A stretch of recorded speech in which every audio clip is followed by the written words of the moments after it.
Bienvenido al podcast Curiosos Académicos, el lugar en donde compartimos ideas que impulsan nuestro desarrollo integral. Sea un curioso académico.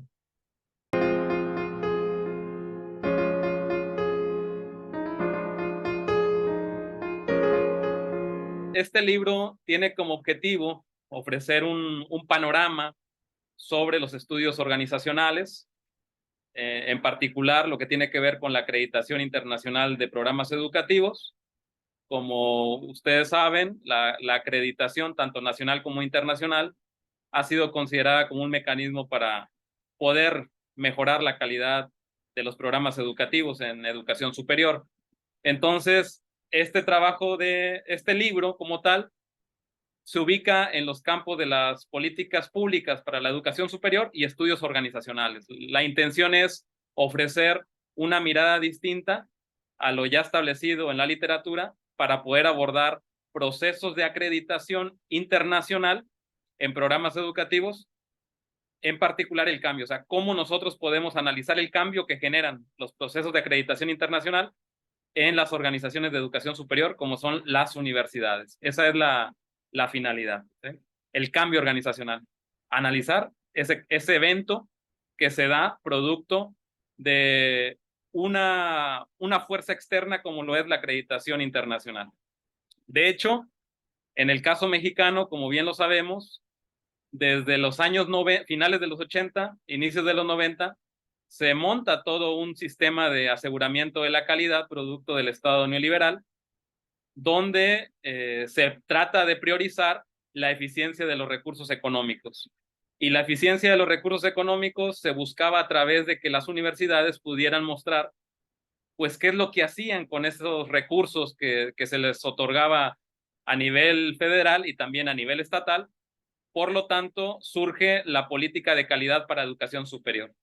La calidad como un ideal al cual todas las instituciones de educación superior tenían que llegar, no solamente en términos de la enseñanza, o sea, no solamente en términos de lo académico, sino también lo administrativo. El hecho de procesos de enseñanza-aprendizaje y administración de los recursos. Por lo tanto, en este libro, si bien se enfoca en el cambio organizacional, parte de la idea o de la premisa de que las políticas públicas para educación superior, en especial la política de calidad educativa, es una fuerza externa. O sea, es una fuerza externa a las universidades, principalmente las públicas, y como tal, las universidades tienen que hacer frente a esa política de calidad educativa de manera obligatoria. A pesar de que en el gobierno federal se dice que la política de calidad es voluntaria, la realidad es que si las instituciones de educación superior, repito, las públicas, no afrontan o no enfrentan esta política de calidad, pues se quedan sin ciertos recursos económicos y por lo tanto lo que son sus funciones sustantivas de docencia, investigación, difusión y vinculación, así como las funciones adjetivas como la planeación y la evaluación, pues terminan por tener problemas al interior de las universidades, porque se requiere del recurso económico para que se pueda dar la vida dentro de las instituciones educativas. Por eso decimos que es una fuerza externa, ¿no? O sea, algo que forzosamente hay que cumplir, la política de calidad para la educación superior. Y al cumplir con esa política de calidad para la educación superior, algo sucede al interior de las universidades. O sea, se da un proceso de reorganización de su estructura organizacional. Digamos, la manera de cómo funciona la universidad, la manera en que se organizan, sufre modificaciones, porque hay que responder a esa política de calidad educativa de una u otra forma, ¿sí? Y como parte de la política de calidad educativa, tenemos a la acreditación internacional. La acreditación internacional es uno de los mecanismos por los cuales se accede al cumplimiento de la política de calidad para la educación superior. Hay diferentes mecanismos. Uno de ellos es las certificaciones de los procesos ISO en las universidades.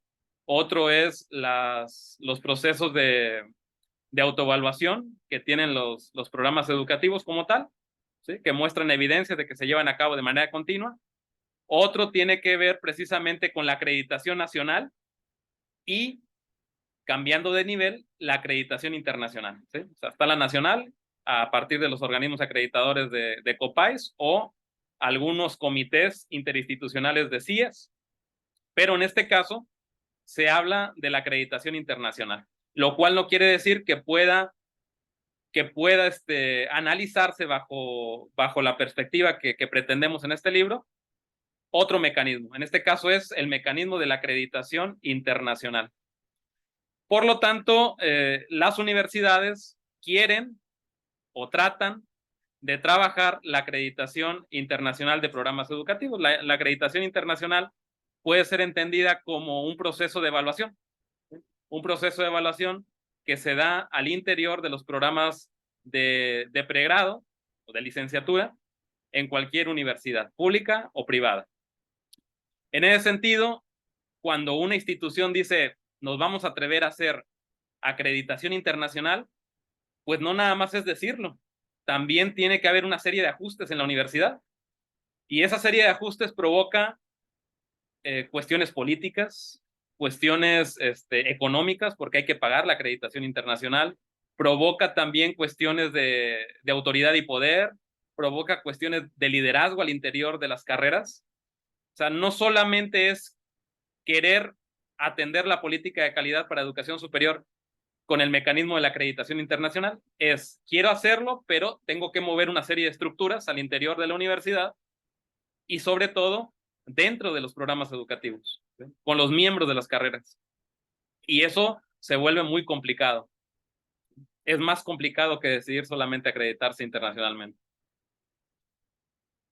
En este sentido, cuando ya hay la decisión de acreditarse internacionalmente, que quieren acreditar alguna carrera profesional, por ejemplo, de educación, una carrera de enfermería, una carrera de contaduría pública, lo que sucede es una serie de cambios, porque quienes liderean estos procesos de acreditación al interior de las universidades, pues mueven aspectos de planeación, mueven aspectos de la estructura organizacional y por lo tanto esto genera cambios, ¿sí? Por eso decimos, por eso en el libro se dice que la acreditación internacional como mecanismo para la calidad de la educación superior genera cambios en los programas educativos, ¿sí? El proceso de acreditación.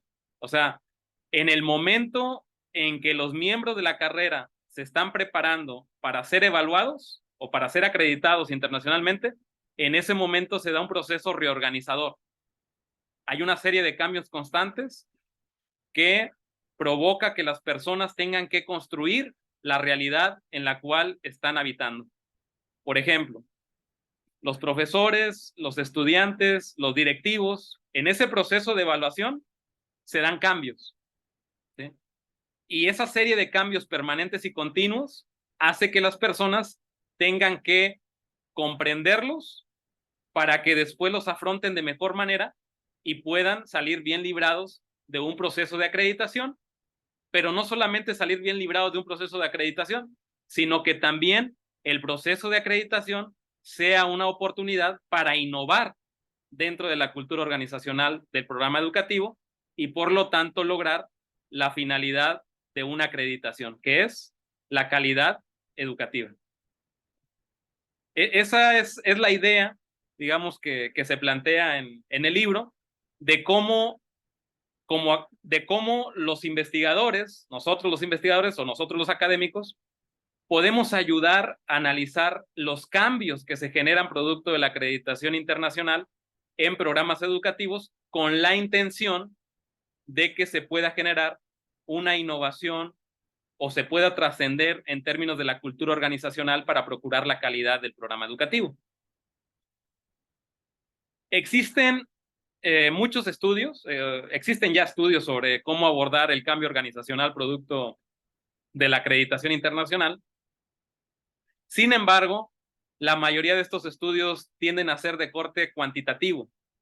Esto es, que lo que te muestran es una cuestión numérica, estadística, de las respuestas que te van dando ciertos actores que participan en los procesos de acreditación.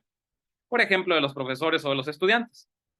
Sin embargo, todavía falta trabajar más los estudios de corte cualitativo, es decir, recuperar las experiencias vividas de los sujetos acerca del cambio que están viviendo producto de la acreditación internacional. Ese es el punto central, algo que dentro del libro también se sugiere, que se pueda seguir avanzando en este campo de estudio de la calidad educativa con un enfoque más cualitativo para recuperar todas aquellas experiencias que viven los profesores, los estudiantes, las autoridades, una vez que entran en un proceso de acreditación. Porque es muy distinto valorar un proceso de acreditación, o mejor dicho, el cambio de los procesos de acreditación, desde una mirada numerológica, ¿sí? Desde una mirada de los números, de la estadística, a una mirada de la percepción de los sujetos que viven los cambios de su realidad educativa durante el proceso acreditador. Eso es lo importante, o sea, cómo las personas pueden dar sentido y construir los cambios que se están dando durante el proceso de acreditación internacional.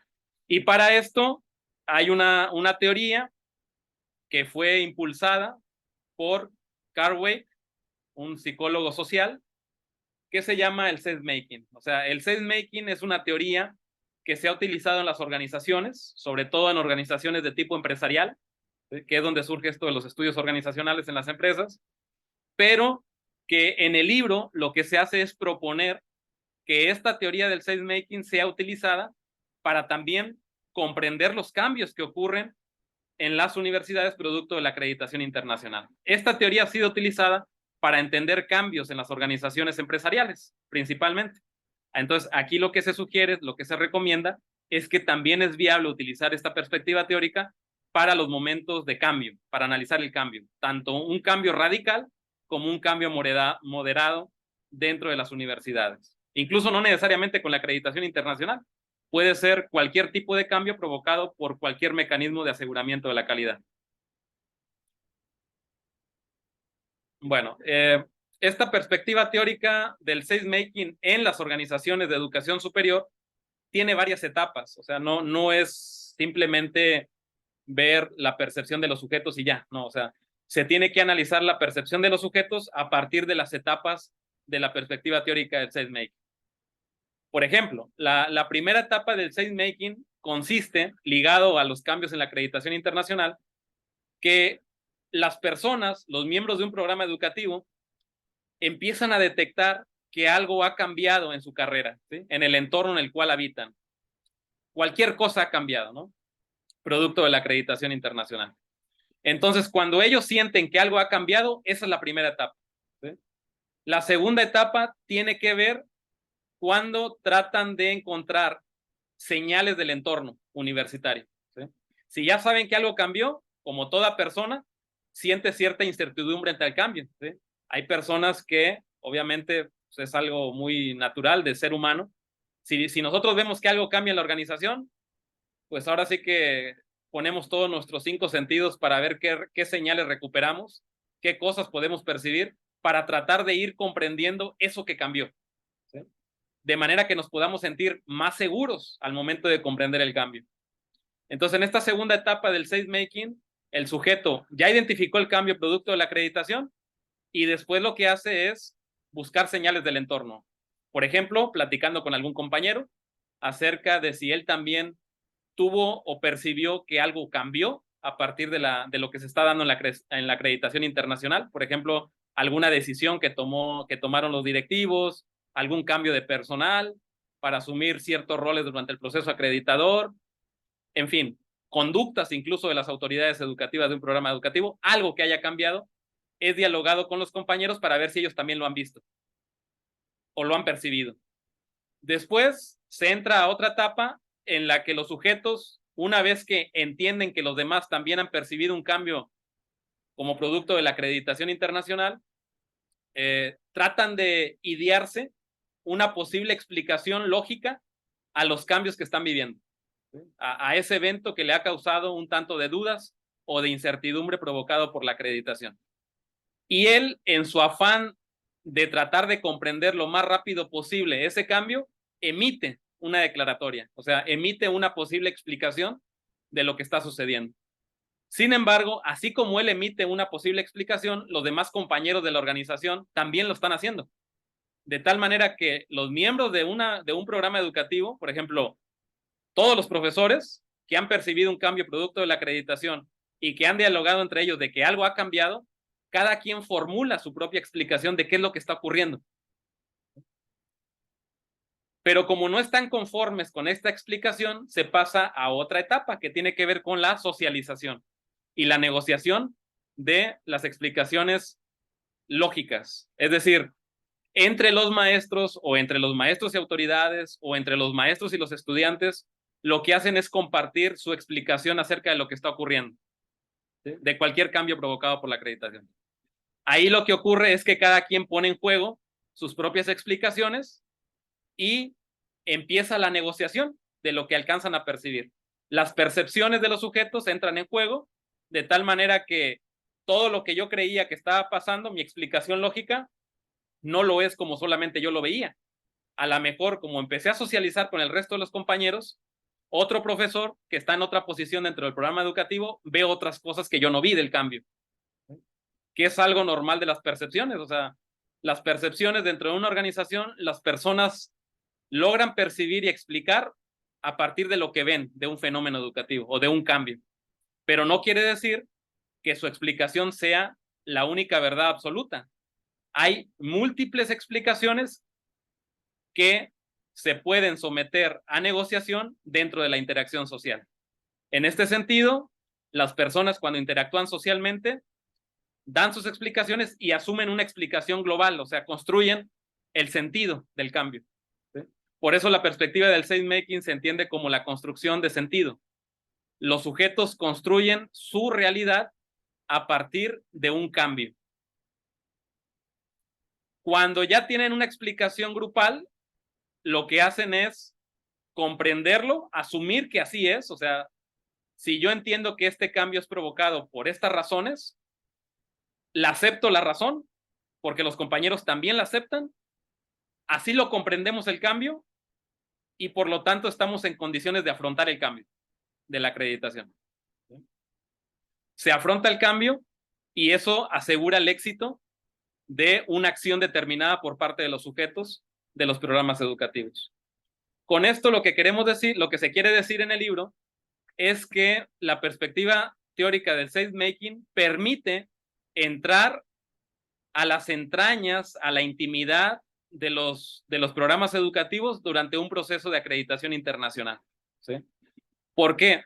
Porque lo que se está analizando del cambio es cómo las personas asumen el cambio, cómo las personas logran comprender el cambio a través de la interacción social y adaptarse para enfrentar el cambio, para poder evolucionar y sobrevivir dentro de la organización. Como cualquier ser vivo, ¿no? Cualquier ser vivo lo que busca es adaptarse a los cambios para poder sobrevivir. Lo mismo pasa con los miembros de los programas educativos cuando viven cambios permanentes dentro de una carrera, ¿sí? Dentro de una licenciatura. Y bueno, esa es la intención de la perspectiva teórica del sense-making. Esta perspectiva teórica del sense-making es muy importante para poder comprender los cambios que ocurren en la acreditación internacional y para poder ayudar a los procesos mismos de acreditación que llevan a cabo organismos acreditadores a nivel nacional e internacional, ¿sí? Me parece que actualmente los organismos acreditadores hacen un buen trabajo en tratar de recuperar información tanto numérica como cualitativa, y lo que hace la perspectiva del sense-making es priorizar lo cualitativo, ¿sí? O sea, el discurso de las personas. También sirve analizar el cambio organizacional provocado por la acreditación en las universidades, porque los mismos directivos pueden tomar mejores decisiones institucionales a favor de la calidad educativa. Cuando los directivos comprenden cómo se dan, cómo asumen las personas los procesos de cambio, es ahí donde se puede atacar con estrategias institucionales la modificación de la cultura, ¿sí? En muchas ocasiones, lo que se ha dicho en la literatura es que los procesos de acreditación difícilmente pueden cambiar la cultura organizacional, ¿sí? Porque a veces se pueden convertir en un proceso aislado del resto de los miembros de un programa educativo, ¿sí? Sin embargo, cuando la acreditación internacional o cuando los procesos de acreditación en general, como el nacional, se enfocan en atender cómo las personas van afrontando los cambios, o sea, cómo van comprendiendo y cómo van dando sentido al cambio, eso puede generar un cambio, una innovación dentro de la cultura, ¿sí? Dentro de la cultura organizacional. Por ejemplo, si a lo mejor los profesores no están acostumbrados a tratar de entregar su planeación didáctica o sus programas de estudio al iniciar un curso, con la acreditación se exige la entrega de programas de estudio porque se tienen que evidenciar, o sea, se tienen que mostrar como evidencia dentro del proceso de acreditación. Lo que debe de permanecer no es que muestren esa evidencia, sino que los profesores, producto de esa adaptación al cambio, siempre trabajen los programas de estudio, siempre los estén renovando y los puedan entregar a la coordinación del programa educativo, por ejemplo, ¿sí? Para que estén a disposición. Pero eso ya es un cambio cultural, y ese cambio cultural que se da en la academia se tiene que dar producto de una perspectiva teórica que permita entrar a esas relaciones sociales entre los miembros de los programas educativos para favorecer la calidad educativa. Es lo que se necesita, ¿no? O sea, se necesitan más estudios sobre la perspectiva teórica del sense-making para que en esa medida también podamos comprender que es necesario fijarnos más en los seres humanos que son los miembros de los programas educativos, ¿sí? Y a lo mejor no tanto en indicadores cuantitativos, ¿sí? Mantener un equilibrio dentro de los procesos de acreditación entre indicadores cuantitativos y cualitativos, priorizando el sentido humano, priorizando que aquellos que hacen la calidad de los programas educativos son personas, y por lo tanto las personas requieren de un tratamiento especial que puede ser llevado a cabo desde un enfoque cualitativo y en especial una perspectiva del sense-making, de cómo ellos viven día a día el trabajo en sus programas educativos persiguiendo la calidad educativa. Hay una cosa importante que también me gustaría mencionar y que también forma parte de uno de los apartados del libro, ¿sí? La construcción de las políticas educativas, ¿sí? En el sentido de la calidad educativa. La construcción de cómo se dan las políticas educativas es algo muy interesante porque a final de cuentas, como lo comenté al inicio, se convierte en una fuerza externa para las universidades, ¿sí? En muchas ocasiones las políticas federales, como la calidad educativa, no son construidas socialmente.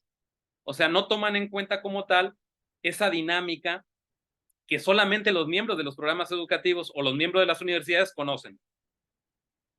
Siempre el diseño de las políticas educativas se da en un sentido de arriba para abajo y no de abajo para arriba, ¿sí?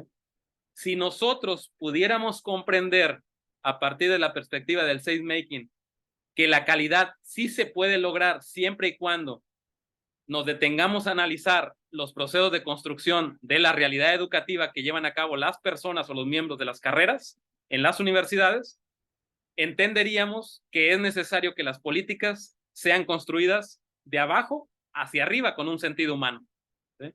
Y no como normalmente ocurren, de arriba hacia abajo sin un sentido humano, porque no se llegan a comprender qué es lo que sucede en las bases de los programas educativos, ¿sí? Y siempre ha sido un tema de análisis, ¿no? O sea, cada vez que existe un cambio de sexenio, siempre hay nuevas políticas públicas para la educación superior. Aquí lo que podemos resaltar de todos estos cambios sexenales de políticas públicas para educación superior es que se ha mantenido la política de calidad educativa, a pesar del cambio de partidos, ¿sí? O de colores a nivel federal. Permanece la política de calidad educativa, pero lo que no se ha modificado como tal es la forma de abordar la política de la calidad educativa, ¿sí? La forma de abordar la política de calidad educativa aún sigue siendo algo ambigua, aún sigue siendo algo tradicional, ¿sí? Pareciera que los estudios que se han generado en torno a esto de las políticas públicas para la educación superior y de la calidad educativa no tienen un impacto real en la toma de decisiones a nivel federal. Han aparecido varios estudios sobre la manera en que se deben de concebir las políticas públicas para las universidades con este enfoque cualitativo, pero no se ha presentado un cambio en el diseño e implementación de las políticas para la educación superior. Entonces yo creo que también el libro lo que ofrece es una manera de repensar las políticas públicas a nivel nacional, ¿sí? Y que esas políticas públicas a nivel nacional, repito, deben de construirse desde el sentido humano, de pensar que estas políticas tienen un impacto directo en los programas educativos de las universidades, ¿sí? Cualquier política educativa impacta en un programa educativo. Por lo tanto, es necesario pensar que las políticas no sean construidas de arriba hacia abajo, sino construidas de abajo cuando se conocen las necesidades de los actores educativos y convertirse en un lineamiento federal, ¿sí? Solo así me parece que se puede estar en condiciones de que las políticas públicas para educación superior puedan tener mayores efectos positivos para la calidad educativa. Hay otra parte del libro que me gustaría también comentar con ustedes. Tiene que ver con las características de las universidades como organizaciones, ¿sí? O sea, para que la perspectiva teórica del SageMaking sea considerada como una teoría útil en el hecho de comprender el cambio organizacional, hay que entender primero qué son las universidades como organizaciones. Y para ello, en el libro, se emiten una serie de características de esta universidad vista como organización, ¿sí? De esa manera se puede comprender los cambios a partir del SageMaking. Y una de esas características tiene que ver con la flexibilidad de los procesos académicos y administrativos. Las universidades funcionan mucho con el hecho de que las personas se sienten hasta cierto punto relajadas en las universidades, ¿sí? Son tantos los procesos académicos y administrativos en los cuales se ven envueltos, ¿sí? O sea, son tantos los procesos de gestión que una persona puede trabajar dentro de una universidad. Por ejemplo, un profesor gestiona los aprendizajes en el aula, pero también tiene que gestionar todo lo relacionado con lo organizacional desde la función que le toca. Luego también tiene que trabajar procesos de gestión financieros, comprobaciones. Luego también tiene que trabajar procesos de evaluación, tanto de los estudiantes como de él mismo de su desempeño. Entonces, un profesor, como cualquier otro actor educativo en la universidad, vive diferentes procesos de gestión al mismo tiempo. Y ante una presión saturada de procesos de gestión, lo que hacen es como entrar en cierta relajación y procurar ir atendiendo cada uno de los procesos en tiempos indeterminados, ¿sí? Pero a sabiendas de que los tiene que cumplir. Esa es una característica muy propia de las universidades como organizaciones, caso que no sucede en las empresas como organizaciones. En las empresas tienes que cumplir con todo a cabalidad en los tiempos establecidos. Si no, hay consecuencias graves, ¿sí? Incluso en el trabajo de las personas. Y en la universidad no. En la universidad los procesos se van cumpliendo de manera paulatina, sobre todo en las universidades públicas, pero sí se cumplen, ¿sí? Pero esa flexibilidad es la que los hace también responder de mejor forma a los cambios organizacionales. La característica de la flexibilidad, ¿sí? Otra característica importante de las universidades como organizaciones que les permite construir y dar sentido a los cambios es la identidad que mantienen en las organizaciones. Si algo se caracteriza en las universidades es que existe una identidad del grupo, del colectivo, de todos los miembros muy fuerte, ¿sí? Es una identidad que se ha ido construyendo por años, ¿sí? El caso de la Universidad Nacional Autónoma de México, que tiene muchísimos años, de las que más tiene en el país, y otras universidades, ¿verdad? Que son de reciente creación, por llamarlo así, que tienen 50 años, que tienen 60, 70 años, en comparación a otras universidades como la UNAM. Pero esa identidad, tanto académica como de sentido social, es la que los hace también responder de mejor forma a los cambios que se presentan dentro de la universidad, ¿sí? Y así como estos cambios, hay otra infinidad de cambios que es lo que permite en un momento determinado a los actores educativos poder construir y dar sentido ante la acreditación internacional. ¿Quieres participar como ponente en nuestro podcast? Visita educomplexus.com para más información. Recuerda unirte a nuestra comunidad de aprendizaje @curiososacadémicos en Facebook y Telegram. Educomplexus, tu guía de aprendizaje.